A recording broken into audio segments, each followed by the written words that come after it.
اور انتظامیہ کہے کہ میں امن قائم کرنے لگی ہوں، تو یہ نہیں ہو سکتا، پریکٹیکلی پاسبل نہیں ہے، کیونکہ کسی وقت بھی تو یہ صرف وجہ تھی ڈیلے کی، جس طرح آپ نے سوال کیا کہ کیوں ڈیلے ہو رہا ہے یا 2 دن کا ٹائم دیا جا رہا ہے، تو اس لیے دیا جا رہا ہے کہ فریقین خود وہ ٹائم مانگ رہے ہیں، ہم نے کوئی ٹائم نہیں دیا، بلکہ ہماری طرف سے اصرار تھا بار بار کہ جلدی کریں تاکہ لوگوں کے مسائل ختم ہو، سڑک کھولی جائے اور لوگوں کے مسائل ختم ہو۔ سر ایک ویڈیو بیان آیا ہے، اس میں ایک فریق نے کہا کہ ہم ایپیکس کمیٹی کو نہیں مانتے اور نہ ہی ہم اسلحہ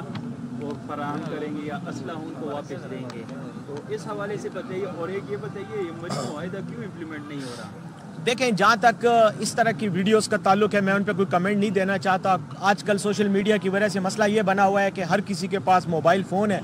اور وہ میڈیا پہ آ کر ایک بیان داغ دیتا ہے۔ اگر حکومت ہر سوشل میڈیا کے بیان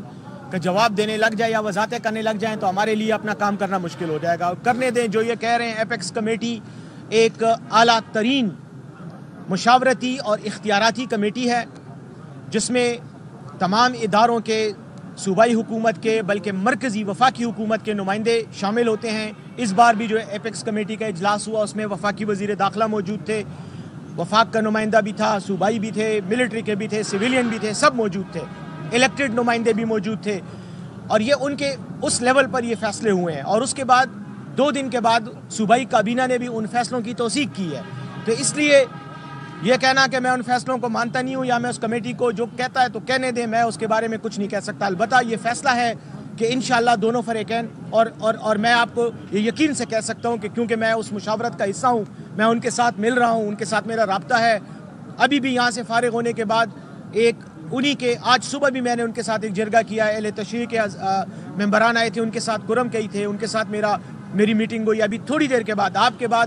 ادھر ایک اور گروپ آ رہا ہے، ان کے ساتھ میں نے میٹنگ کرنی ہے۔ تو مجھے پتا ہے کہ دونوں فریقین راضی ہیں، کوئی ایسا مسئلہ نہیں ہے، صرف وہ ایک فارمیلٹی پوری کرنی ہے، کچھ لوگوں سے، اپنے رہنماؤں سے، اپنے بڑوں سے مشاورت کی، اس کے بعد انشاءاللہ یہ مسئلہ، وہ جو فارمیلٹی دستخط کی ہے وہ بھی انشاءاللہ کل تک ہو جائے گی اور یہ مسئلہ ہم بڑی حد تک ریزالو کر لیں گے۔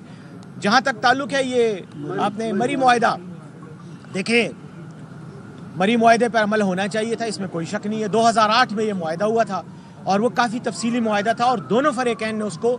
ایگری کیا تھا کہ ہم اس پہ عمل کریں گے۔ بعد میں آنے والے وقتوں میں یقیناً کچھ حکومتوں کی طرف سے بھی امپلیمنٹیشن کا ایشو رہا اور کچھ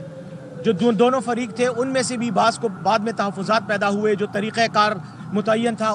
اس کے حوالے سے تحفظات تھے، تو وہ معاہدہ نہیں ہو سکا۔ لیکن میرے خیال میں یہ سمجھتا ہوں کہ